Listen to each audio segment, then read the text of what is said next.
If you're looking for sweet treats or a comfy spot open at night and good for a sit down, this video is for you. In the heart of Melbourne's free tram zone, these are the 20 best dessert places that stay open late. Let's begin.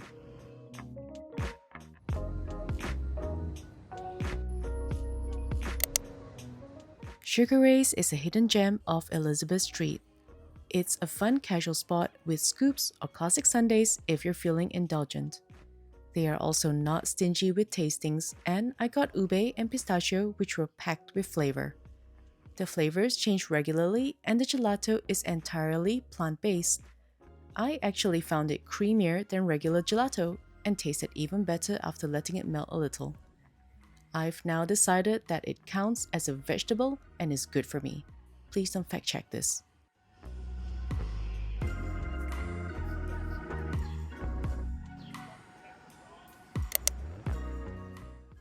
Pandan Dessert Bar on Hareruya Lane is overshadowed by its popular neighbor Lulu's Malaysian Hawker.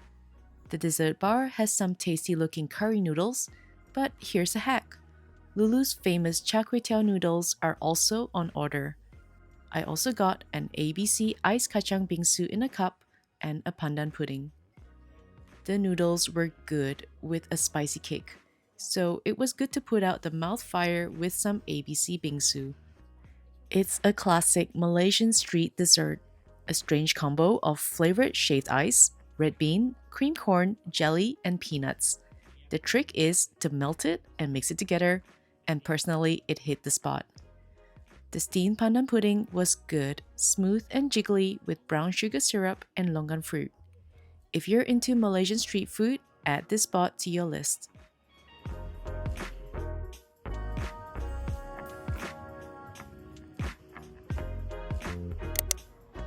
Homm Dessert has had long queues since opening in 2023. This is the new QV venue after moving from their first shop on Lonsdale Street. My first time at Homm wasn't the best because of my menu choices. The pink Himalaya Avalanche has a taste warning, so if you haven't tried this pink flavor before, you can do a taste test before you buy. Today, I got their signature Thai Tea Avalanche, mango shokupan, and iced tea with fruit puree. They use premium Thai black tea leaves to make the shaved ice and sauces. The coconut gelato is also house-made, and I'm pleased to confirm that the Thai tea is really, really good. They've done delicious things to this mango shokupan, and together with the slightly salted coconut cream, this is perfection. The iced butterfly pea tea with fruit puree is quite gentle and is a nice caffeine-free option. There's a minimum $10 spend per person and 1 hour time limit when it gets busy because the place gets packed at night. You can get takeaway, and there's also a second cafe at Melbourne Central.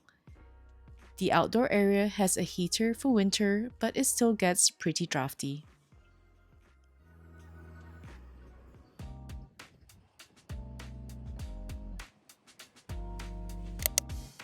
Nana's Green Tea is Japan's largest matcha cafe chain, with over 90 stores globally. The Swanston Street Cafe is an oasis of calm, good for catch-ups and even a few people working on laptops. The matcha and parfait are prepared to order, but the cakes are pre-made. I got the salmon chazuke, black sesame parfait with shiratama or mochi balls, and the matcha cheesecake. The salmon chazuke is a Japanese soup poured onto rice. It was warm, light, and soothing. The strawberry matcha was pleasant, but personally I thought the matcha and puree was too mild. The vanilla soft serve had a gentle black sesame nutty taste. The cornflakes and sweet milk reminded me of sugary breakfast cereal milk. The jelly and mochi had a good chewy texture. The matcha cheesecake was the only letdown. It was crumbly and dry and really needed the cream. Swanston Street currently closes at 10 p.m., but Nana's on Burke Street closes at 11 p.m. The vibe here is more lively, and the menus are the same.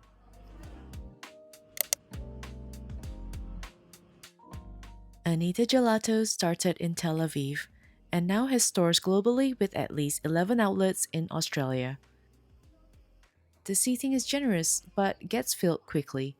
They have over 150 rotating gelato flavors, and all the gelato is made in-house. I tried watermelon mint and Dubai chocolate, and the gelato was really good. Definitely a contender in an already crowded gelato space.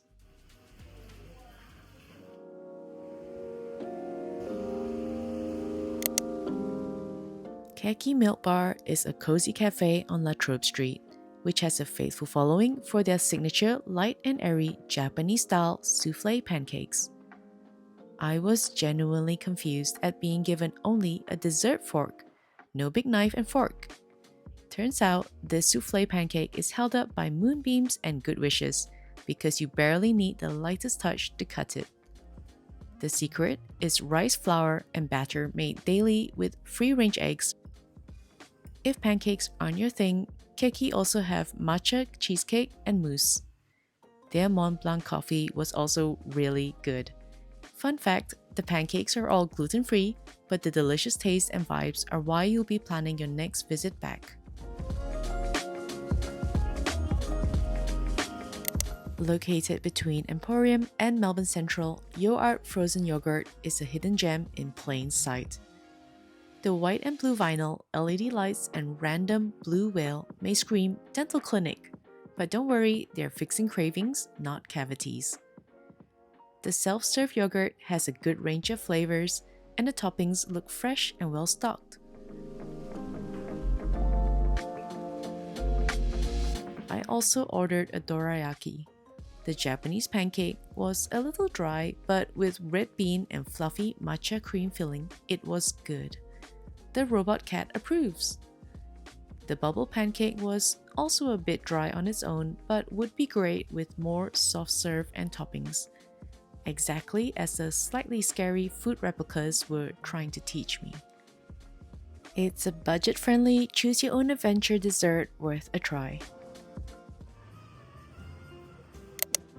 Melbourne locals are familiar with Brunetti Oro on bustling Flinders Lane. This location has 300 seats and is one of the few places in the CBD that opens early and closes late. With 70 years in the cake business, they have a huge range of cakes and sweet treats. Their savory menu offerings are also impressive.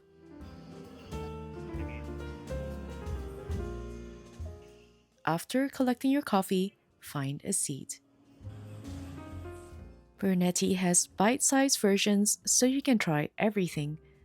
The opera cake was delicious. The cannelloni, crispy and filled with Nutella. The lemon meringue tart was so good. And the strawberry custard tart was sweet and fresh. The outdoor seating even has a heater for the cold, making this a perfect place to hang out.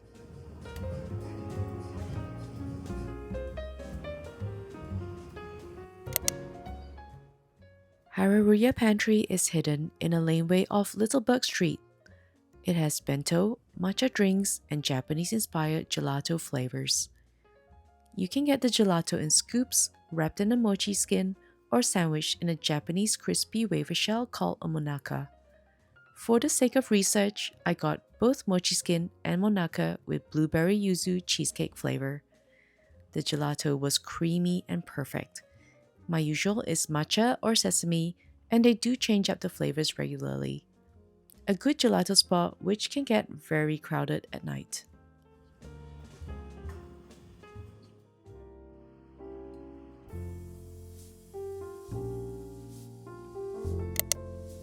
Spring Street Grocer feels like it's been around forever, but it's only 15 years old. Seating is scarce, but the gelato, and especially the pistachio flavor, more than makes up for it.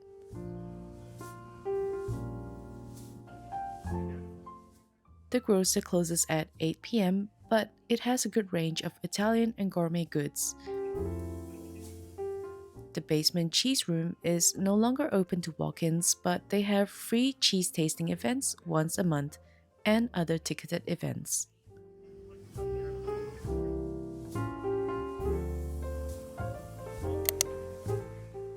Woosa is a popular cafe from Taiwan, known for their happy cloud pancakes. The Japanese cute cafe aesthetic is identical to their other overseas stores. They have a large menu, including some savory dishes which are priced on the higher end, but I didn't try them. The milk matcha was pleasant to drink, but not really a destination matcha. The red velvet iced chocolate was okay, just dark chocolate milk. The seafood wonton was a good snack food with juicy seafood filling and crispy skin. Finally, the pancake with berry was so fluffy. The cream was light and not too sweet, which is a compliment. The berries were huge and plump. There's a minimum 1 drink or serve per person and a 2-hour time limit. Overall, a nice place to sit and hang out.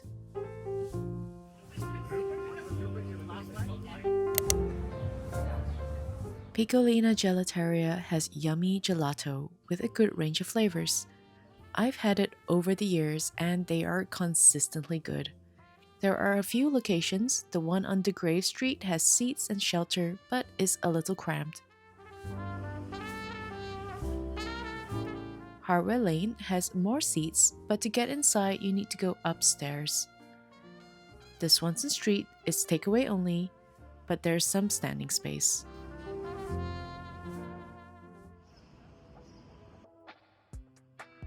Hidden in a laneway off Collins Street, Miguelitos is an ice cream shop some know as the Philippines' #1 soft-serve ice cream store.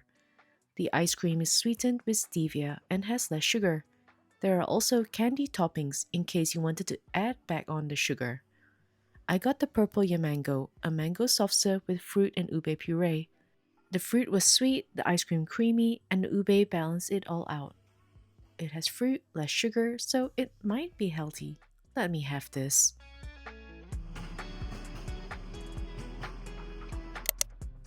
WOOSS is a bingsu cafe with Korean airport lounge vibes. There's plenty of seats and the interior is calm and friendly.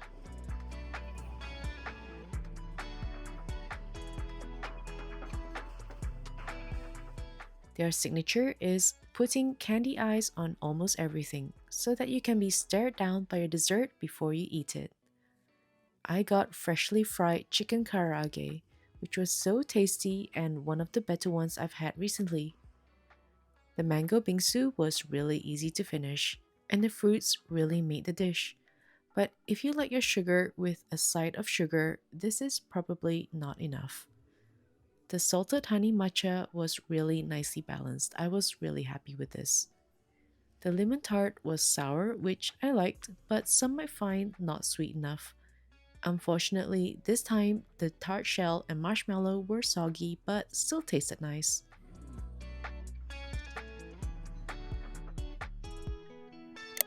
Kariton in Chinatown has Filipino-inspired gelato flavors. My first visit was a disaster. It was dark, crowded, and someone chose the flavors for me. And Kariton does have some pretty creative flavors. I recommend tasting before buying, and yes, I did find a flavor which I thought was amazing. The downsides are there's not much seating, and it gets packed at night. It's best for date night or adventurous foodies.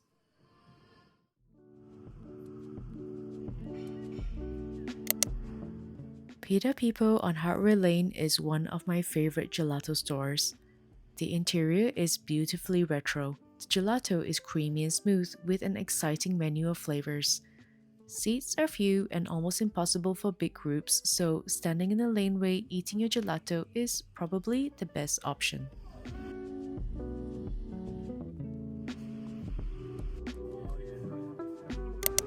Nimbo on Hardware Street is known for their matcha and Asian-inspired desserts.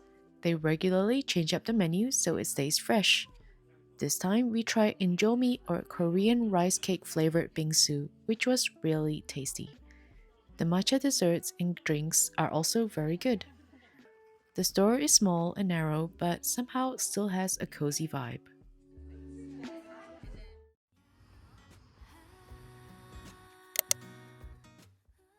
Dulce Dia is a Colombian dessert shop next to QV. The store is vibrant with lots of seats. I don't know anything about Colombian food, so I went on their recommendation. I got the plantain, but foolishly didn't pay the extra $2 for the guava paste. The cheese was nice, but it needed that sweetness.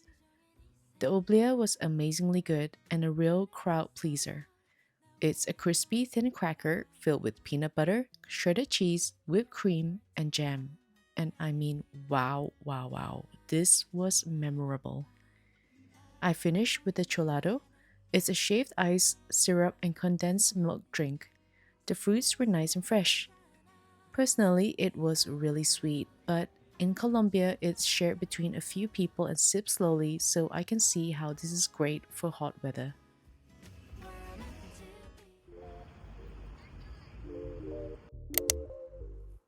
Bing Chillin is a bingsu dessert place with Southeast Asian inspired flavors. They have a few shops around Melbourne. This one is opposite Hardware Lane. I got the coconut pandan bingsu. The texture of the bingsu snow was really smooth, probably one of the better ones I've had. The taste was light and coconutty. I think they mistakenly gave me regular sauce instead of the green pandan sauce, but it still tasted good. However, if you like really sweet desserts, this might be too mild for you. The sourdough with whipped ricotta and honey had a fragrant thyme herb fragrance, but personally, I think this is one for people who love eating bread. The cafe is probably more famous for bingsu than matcha, but the matcha was nice enough. A good place to check out if you're a bingsu fan.